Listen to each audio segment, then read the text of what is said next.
জয় শ্রীকৃষ্ণ, জয় Shrikrishna. Hello guys, আপনারা জানেন ভগবান শ্রীকৃষ্ণের আজকের 5252তম জন্ম আবির্ভাব দিবস। এই দিনে ভগবান শ্রীকৃষ্ণ আমাদের এই মর্তে আবির্ভূত হন এবং সে দ্বারকার রাজা হন এবং তার বিভিন্ন রকমের লীলা এই মানব সমাজে, আমাদের এই সমাজে সে দৃষ্টান্ত হিসেবে রেখে গেছেন এবং তার সেই মানবতা, তার সেই ধর্ম আজও আমরা রক্ষার্থে যাবতীয় বিভিন্ন ধরনের পর্ব পালন করে থাকি। এবং তারই ধারাবাহিকতায় আপনারা দেখছেন আমার মামনির মা সমস্ত দিন অক্লান্ত পরিশ্রম করে সুন্দর একটা আয়োজনের চেষ্টা করতেছেন। জানি না ঠাকুর কতটা সন্তুষ্টি লাভ করবে, তবে তাদের সাধ্যমতো এবং চেষ্টায় কোনো কমতি নাই।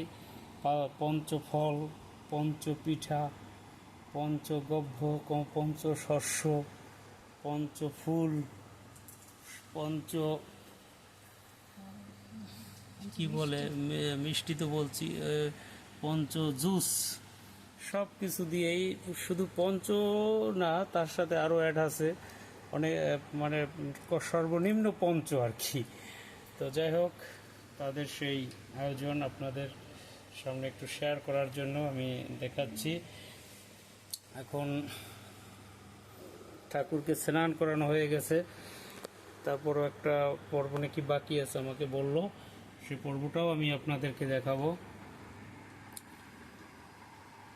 ঠাকুরের প্রসাদ, দই, মাখন, পঞ্চপিঠা,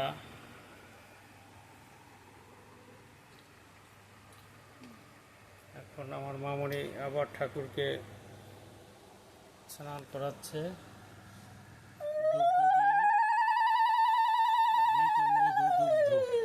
ঘৃত মধু দুগ্ধ। আমার বাবাই শোনা অনেক সুন্দর শঙ্খ বাজাতে পারে। বাবাই শোনা এখন শঙ্খ বাজাবে।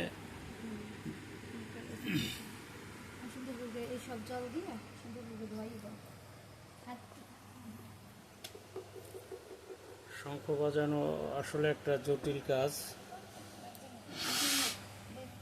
তারপরও সে চেষ্টা করবে শঙ্খ বাজানোর।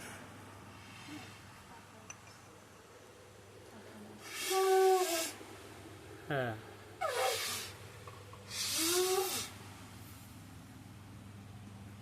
ঠিক আছে, ধন্যবাদ। আপনারা সবাই ঠাকুরের আশীর্বাদ নেবেন। আজকে ঠাকুরের সেই জন্মদিন, জন্ম আবির্ভাব, যার ফলে আমাদের এই পৃথিবীতে সনাতন ধর্ম এখনও টিকে রয়েছে, এখনও বিরাজমান রয়েছে এবং তা সৃষ্টির শুরু থেকেই আমাদের ধর্মের প্রাধান্যতা রয়েছে এবং বর্তমানেও আছে, ভবিষ্যতেও থাকবে। এবং ঠাকুর আমাদের আশীর্বাদ করবেন, আমরা যেন স্বাভাবিক এবং মানবিক দিক নিয়ে এই পৃথিবী বা এই মর্তে বসবাস করতে পারি। ঠাকুরের কাছে এই প্রার্থনা, ভগবান পরমেশ্বর শ্রীকৃষ্ণের কাছে এই প্রার্থনা। জয় শ্রীকৃষ্ণ, জয় শ্রীকৃষ্ণ, জয় শ্রীকৃষ্ণ। হরে কৃষ্ণ, হরে কৃষ্ণ।